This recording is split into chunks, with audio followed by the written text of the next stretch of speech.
नमस्कार, मैं हूं गोविंदा और आप देख रहे हैं आइडियाज एंड इनसाइट्स। आज की सबसे बड़ी चर्चा प्रधानमंत्री नरेंद्र मोदी की उस अपील पर हो रही है जिसने पूरे देश को चौंका दिया है। क्या भारत वाकई किसी बड़ी आर्थिक संकट की ओर बढ़ रहा है? पीएम ने देशवासियों से सोना ना खरीदने, विदेशी यात्राएं टालने और यहां तक कि खाने का तेल कम इस्तेमाल करने की अपील की है। विपक्ष इसे आर्थिक आपातकाल कह रहा है तो शेयर बाजार में ज्वेलरी कंपनियों के शेयर ऑन द मूव गिर गए हैं। उधर पश्चिम बंगाल में मुख्यमंत्री शुभेंदु अधिकारी ने अपनी पहली कैबिनेट बैठक में ऐतिहासिक फैसला लेते हुए सरकारी नौकरियों की उम्र सीमा 5 साल बढ़ा दी है।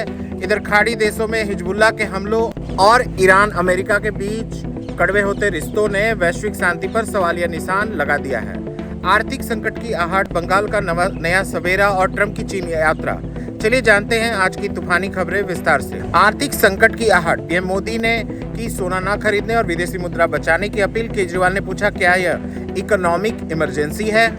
बंगाल कैबिनेट के बड़े फैसले। मुख्यमंत्री शुभेंदु अधिकारी ने सरकारी नौकरी की उम्र सीमा 5 साल बढ़ाई। आयुष्मान योजना को दी मंजूरी। शेयर बाजार में हाहाकार, पीएम मोदी की अपील के बाद ज्वेलरी कंपनियों के शेयर 12% तक टूटे। टाइटन और कल्याण ज्वेलर्स को बड़ा नुकसान। ईरान का पलटवार, राष्ट्रपति बोले समझौते का मतलब हार मानना नहीं, हम अपने हक के लिए नहीं झुकेंगे। सीमा सुरक्षा पर एक्शन, बंगाल सरकार 45 दिनों में बीएसएफ को सौंपेगी जमीन। बांग्लादेश सीमा पर लगेगी कटेले तारों की बाढ़। ट्रंप की चीन यात्रा, 13 मई को बीजिंग जाएंगे अमेरिकी राष्ट्रपति डोनाल्ड ट्रंप। शी जिनपिंग के साथ होर्मुज संकट पर होगी चर्चा। हिजबुल्लाह का बड़ा हमला, तैबिया शहर में इजरायली सेना के ठिकानों को 3 बार बनाया निशाना। हेलीकॉप्टर से निकाले गए घायल। अखिलेश यादव का तंज, बोले चुनाव खत्म होते ही संकट याद आ गया, भाजपाइयों को खुद सोना न खरीदने की सलाह दे पीएम। हंता वायरस अपडेट, एमवी होर्डियम्स जहाज से सुरक्षित निकाले गए। 2 भारतीय नीदरलैंड्स में किए गए थे क्वारंटीन। राहुल गांधी का हमला, पीएम की अपील को बताया नाकामी का सबूत, कहा जनता पर जिम्मेदारी डाल जवाबदेही से बच रहे हैं मोदी। ईरान का तीखा बयान, व्हाइट हाउस सचिव को मां बनने पर दी बधाई, साथ ही ट्रंप को याद दिलाया हमले में मारे गए 168 मासूम बच्चे। प्रस्ताव अस्वीकार, ट्रंप ने ईरान के शांति प्रस्ताव को बताया पूरी तरह नाकाफी और अस्वीकार। पाकिस्तान की मध्यस्थता फिलहाल बेअसर। अब खबरें विस्तार से। पीएम की अपील और आर्थिक आपातकाल का शोर। तेलंगाना में पीएम मोदी ने देशवासियों से विदेशी मुद्रा बचाने के लिए त्याग मांगा है। इस पर अरविंद केजरीवाल ने सवाल उठाया, क्या देश की अर्थव्यवस्था इतनी गंभीर स्थिति में है कि प्रधानमंत्री को खाने का तेल कम इस्तेमाल करने की सलाह देनी पड़ रही है। शुभेंदु सरकार का मास्टर स्ट्रोक। अपनी पहली कैबिनेट मीटिंग में सीएम शुभेंदु सरकार ने सरकारी नौकरी की उम्र सीमा बढ़ाकर युवाओं को बड़ी राहत दी है। साथ ही उन्होंने केंद्र के आयुष्मान योजना को राज्य में लागू करने और बांग्लादेश सीमा को सील करने के लिए जमीन देने का आदेश दिया है। ज्वेलरी मार्केट में हड़कंप, पीएम की सोना न खरीदने की अपील का असर शेयर बाजार पर दिखा। स्काई गोल्ड, सेंको और कल्याण ज्वेलर्स जैसी कंपनियों के शेयर 10 से 12% तक गिर गए। निफ्टी कंज्यूमर इंडरवल्स इंडेक्स में 3% की भारी गिरावट दर्ज की गई। ट्रंप की चीन यात्रा के मायने, मध्य पूर्व में बढ़ते तनाव के बीच ट्रंप का चीन दौरा बेहद अहम है। लगभग 9 साल बाद कोई अमेरिकी राष्ट्रपति चीन जा रहा है। माना जा रहा है कि हॉर्मुज स्ट्रेट की नाकाबंदी खुलवाने के लिए चीन पर दबाव बनाया जा सकता है।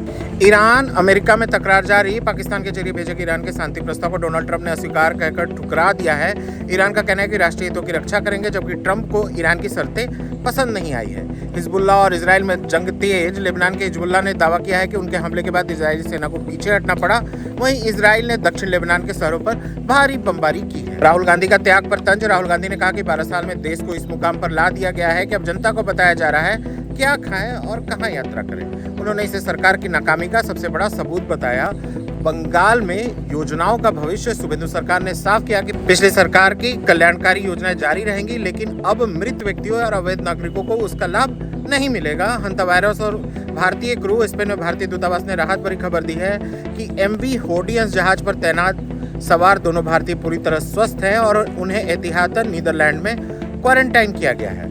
अश्विनी वैष्णव का समर्थन। केंद्रीय मंत्री ने पीएम की अपील का बचाव करते हुए कहा कि युद्ध के हालातों में विदेशी मुद्रा बचाना और कमाना दोनों जरूरी है। उन्होंने कारोबारियों से अपनी क्षमता अनुसार योगदान देने का अनुरोध किया।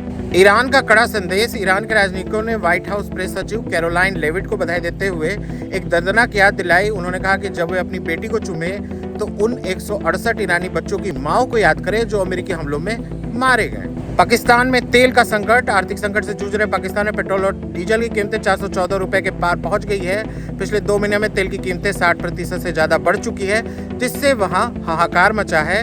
तो ये थी आज की वो बड़ी खबरें जिन्होंने देश की सियासत और दुनिया की कूटनीति को हिलाकर रख दिया। क्या प्रधानमंत्री की अपील किसी बड़ी आर्थिक मंदी की चेतावनी है? और क्या बंगाल की नई सरकार राज्य की कानून व्यवस्था को सुधार पाएगी? अपनी राय हमें जरूर बताएं। देखते रहें ideas and insights with Govinda. Channel को सब्सक्राइब करना ना भूलें। कल फिर हम हाजिर होंगे, तब तक के लिए शुभ रात्रि और जय हिंद।